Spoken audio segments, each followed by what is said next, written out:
Doctor Umar की क्यों capture करते अपने फोन पे चाहे कर ले भले हाँ स्टार्ट क्यों कर ले आप करते रहेंगे ओके अस्सलाम वालेकुम and hello I doctor Umar Farooq Saeed am शुरू हो गया हुआ अच्छा हो गया हुआ मैं समझा अच्छा okay Assalamu alaikum.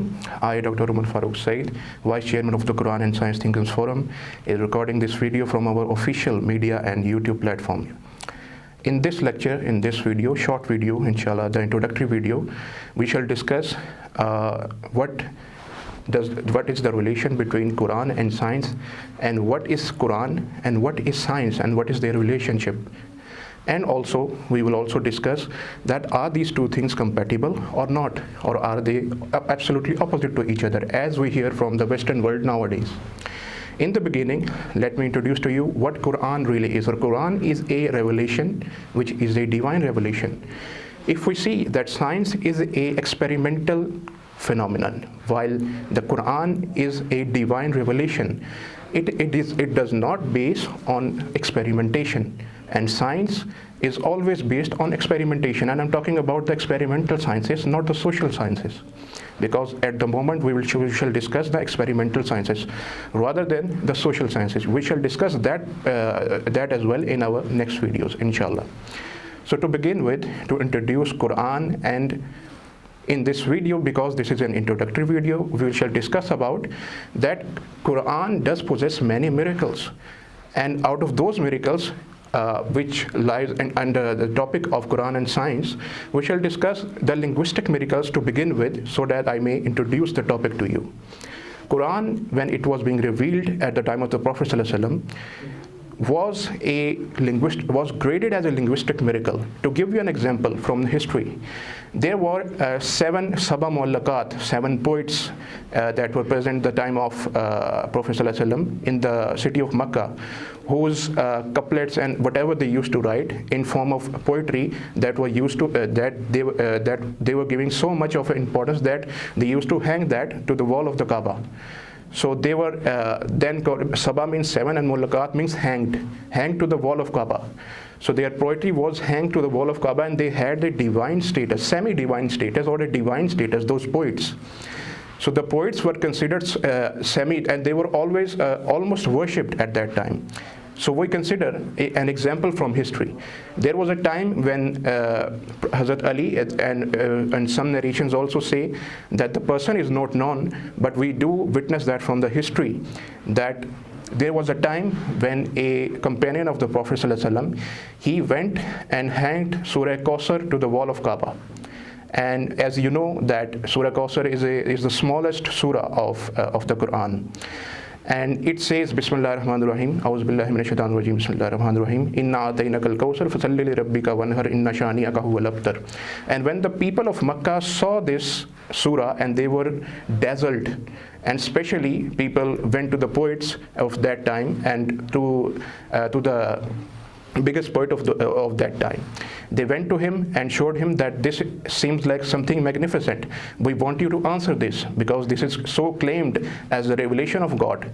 And when he saw that, he was also surprised, and he asked for time. He said that I need a little bit of time, and then I will tell you in the morning, the next morning, about it, so that I may take out something out of it, so that to answer in terms of critical analysis of that. And when he pondered on that, he described as well that I saw that there is a report of the hereafter as well. All the lines were as so perfect that only 3 line surah, but it seems so perfect that it is complete narration of the report of the hereafter, and also all of the other verses ending on the word Ra. And it was so perfect that he when the people came the next day to him, they asked, okay, what you got now? And he said that I have figured out something was missing from this surah. And that was 1 line, because it's a 3-liner. So I have added one line in it. And what was the line? He said, Inna a'tainaka al-Kawsar, fasalli li rabbika wanhar, inna shani'aka huwal abtar, ma hadha kalamul bashar, which means, and these are not the words of a human. This is what that person said. So that is a linguistic miracle of Quran as well. So the reason why I described that to you is because at that time the poets had that, because the linguistic miracle, the poets were considered they had the semi-divine status. And in this time and age, the scientists have that status. If not worship, but at least whatever they say, the Western world, and especially the people who are related to the field of science, they do accept these things as if they are divinely revealed. And they have almost a semi-divine status, the scientists of this age as well. And to provide a relationship between Quran and science, it was very important to quote that example. So are there any scientific miracles or scientific points in the Quran as well or not? This is a very important point. So to begin with, I shall tell you, to begin with, we shall not discuss that what are those points which can be graded as scientific in the Quran. But we shall discuss, first of all, that is it right, according to the Islamic hermeneutics or Islamic methodology, to interpret the Quran in the manner of science, through science, or in the manner which can be graded as a scientific interpretation or scientific exegesis? Do we find that from the beginning of the Islamic history or not? To tell you, this part is called the methodology of Salaf, or the methodology through which the Islamic teachings are interpreted throughout the Islamic history. So do we find something about it in the history, in the Islamic history? The answer is yes. We see that, to give you an example of a book of tafsir, which is Tafsir ibn Kathir, which is the most famous book of tafsir. We do find that Imam ibn Kathir, who was a 8th century Hijri scholar of the Quran, he interpreted many verses scientifically, and they were scattered. But nowadays, in the present time, the English translation of that tafsir is available, which was printed from the USA. That those verses which were interpreted or in the manner of science, they are now put under a heading of science as well. So you can go through that as well.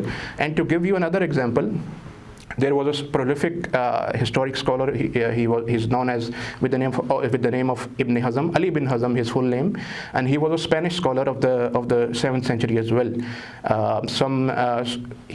What he did, why I'm giving you that example as well, he was the first person in the Islamic history who provided that notion that the earth is spherical in shape. And also, he also gave that notion that the sun also rotates. Where he mentions it is in this book, which is Al-Muhalla by Ali bin Hazm. You can go through this book as well. And that is mentioned in Surah 49 and verse number 5, where he interpreted that verse in the scientific manner. So we find that the methodology is there, that if not available at the time of the Prophet, that part of science was not developed so much. But at least some years after, 400 years after, or 700 years even after, the methodology of interpreting those verses scientifically is proved from the methodology of Salaf. So that if that can be done in the 7th century, so why not in the 14th century or the 15th century? So it can be done now as well.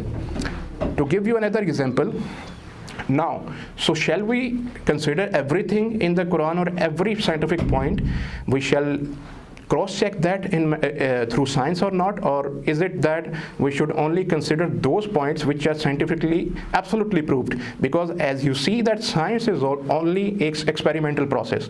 You give your experiment, you do observe something, you give your findings, and then at the end, some things are proved and sometimes the experiments also fail. So you can visit any, you can search that as well, that many papers are cancelled every year. Many research papers, scientific research papers, they are cancelled every year as well. So experimentation is not always 100% authentic. It can be in terms of many things, that there are some scientific laws as well, as the law of gravitation and the speed of the earth, 9.8 meters per second. These things, they are laws, of course. Gravity is also a law, and there are many laws presented by many scientists. But everything cannot be interpreted in that way, because the hermeneutics which We see what does the hermeneutics mean, by the way. Hermeneutics means the way you interpret the thing, what is the Islamic methodology of science and what is the scientific methodology of science as a whole.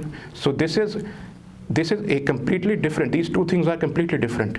The Islamic methodology is something else. It is that the revelation is absolute, but science is not absolute. Science is ever revolving and ever moving process. It can be, sometimes it can end up in a law as well, and sometimes it can fail as well. But on the other hand, we shall see that what about the scientists like Albert Einstein, who are absolutely a prolific scientist of the past. Whatever they used to say, was that infallible or not? Was that absolutely true? This is a very important point as well. If we see that why I told you that Islamic methodology of science is different and the scientific methodology through which the scientists of the present time, they go through science that is different, because the Islamic methodology provides you it takes you at one point that a person who is expert in one point or one field of sometimes in Islamic methodology, a person is a faqih, sometimes he is a mufassir, he is a muhaddis, and everyone is not considered an all-rounder except for some people as well. But everything has to be kept at its place. Now, a scientist is not an expert in theology or divinity. For example, if you see Albert Einstein, if you can see that picture of him as well in the video, what he's doing at the moment in the video, that picture is very funny, by the way, that he has taken his tongue out and he was posing to a person who was taking his picture. That was actually his birthday, and when he moved to the USA, he was asked to pose and smile to the pictures, and he became so fed up that at the end a photographer came and asked him to smile. Instead of smiling, he put that tongue out, and which is looking very funny. So what does it tells us that he wasn't perfect in cinematography or photography, or his fashion sense was not great. If you can see his hairstyle as well, and you can tell that that person didn't have a very good fashion sense. So in that field he's not perfect.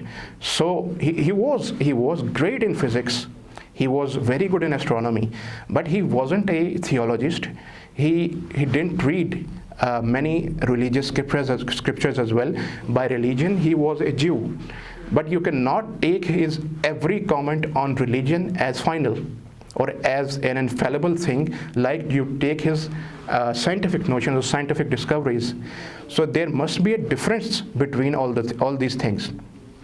To tell you some example from the present time as well, what some people do, like Nidal Guissaume and the Jani, they interpret everything which the science has discovered by this time, like for example evolution, which is the biggest thing and the biggest point of quarrel between the religion personnel and the scientists. They say that everything is proved from the science, is proved from Quran, that science of evolution also, that is proved from the Quran as well. So we do not have to take everything what every scientist say about Quran. So the Islamic methodology and the Islamic hermeneutics are different. You cannot take that what Nidal Guissaume says, that everything in even evolution is proved from the Quran, which we cannot take whatever they say. So this is the relation, this is the ideal. If you want to enjoy an ideal relationship between Islam or Quran and science, you have to draw that line in between. That whatever any scientist says, you should not have to accept everything. Now moving to the next point. If we see that in the present time, that every interpretation of science, if that is not considered, if that is a law, that's a separate thing. But if it's a theory, then you cannot say that this theory or this thing is infallible. You should put a line in between. For example, let me quote you an example. For example, in the present time, the theory of evolution, if you talk about that, the biological evolution, of course, it is proved from the Quran and Hadith as well, that Prophet Adam was 60 feet, but the man today, I am 6 feet tall as well. So there was some evolution, biological evolution, which took place throughout these years. But if we talk about the Darwinian evolution, we do not have infallible proofs about it. So what should we do? We should keep that thing at its place. Okay, it is a theory, it is not proof, but what does it bring when you don't put a line in between? What happens is that that belief or that theory went on to become in atheism, went on to create that fuss in the minds of people that humans do not need a God, or God is not necessary. If we are evolved from apes, then what is the creation? What is creationism then? So that thing that led to this thing called atheism. Atheism is the denial of God in straight words. So what is atheism? We shall discuss that in our next video. But at the moment, as I am giving you introduction to the things related to Quran and science, so we shall know about the present times, which I shall quote you two basic terms. One is new atheism and one is neo-atheism. What my take on that is that atheism is not new.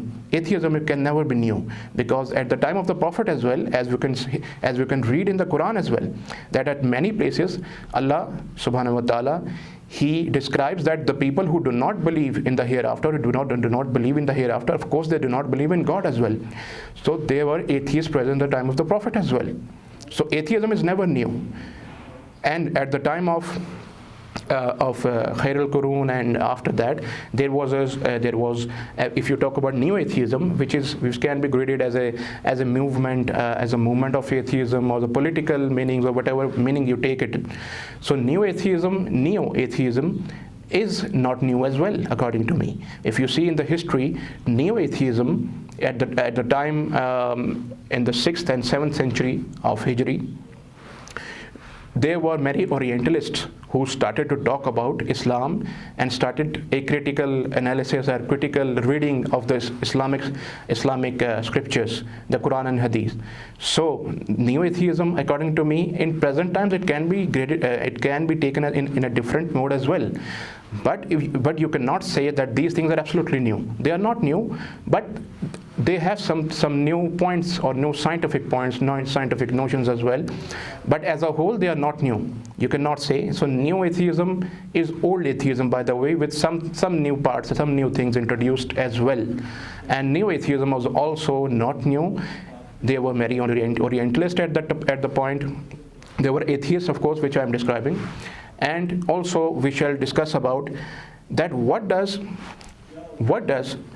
the Islam has to offer about science. This is a very important point. What does Islam offer you about about science? What does Quran? Okay. So the next point, that it is very important to discuss that what does Quran offers about science, what does Islam as a whole offer you about science, what is the relationship between Islam and science.